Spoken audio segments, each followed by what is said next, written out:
Folks, welcome to today's coffee or tea again with Jesus.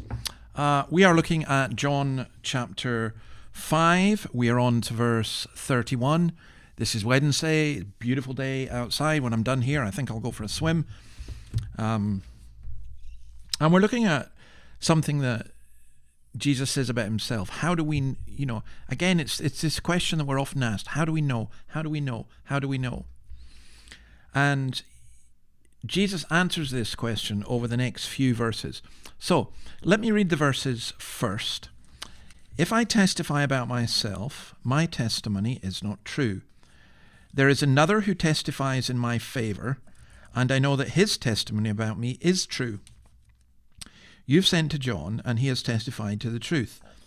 Not that I accept human testimony, but I mention it that you may be saved. John was a lamp that burned and gave light, and you chose for a time to enjoy his light.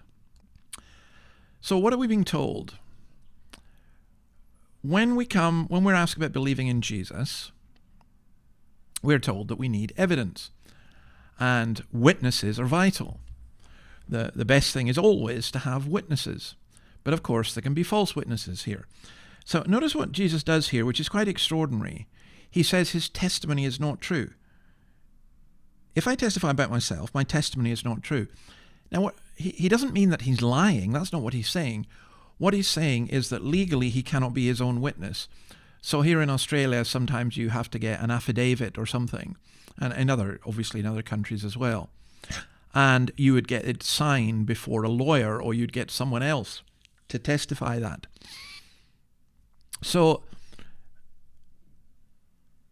Jesus now says, here are my witnesses. Now, he's first of all said, I know his testimony. There's another one who testifies in my favor, and that's the Father. And he will go on to explain how God does testify in his favor. But today we're just looking at the fact that he called John the Baptist the lesser light. John was a lamp that burned and gave light. John was more popular than Jesus. He was also at this stage better known. He gave light for a time, but his whole purpose was to shine the light for Jesus. So back in chapter 1 and verses 7 and 8, we read this. He himself was not the light.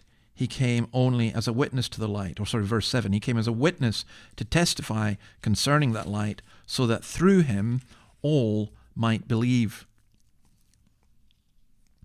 In Psalm 132, verse 17, it says, Here I will make a horn grow for David and set up a lamp for my anointed one.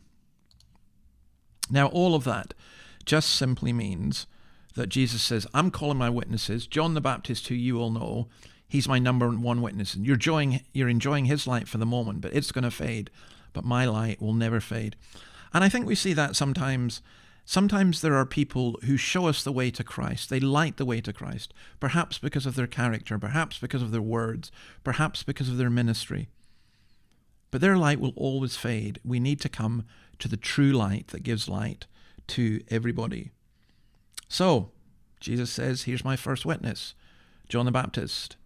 And I wonder if you can think about people who have been like a John the Baptist to you, who have provided light to enable you to look beyond them and to see Christ. Well, we shall see a weightier testimony than that of John, but we'll look at that tomorrow. God bless you. See you then. Bye.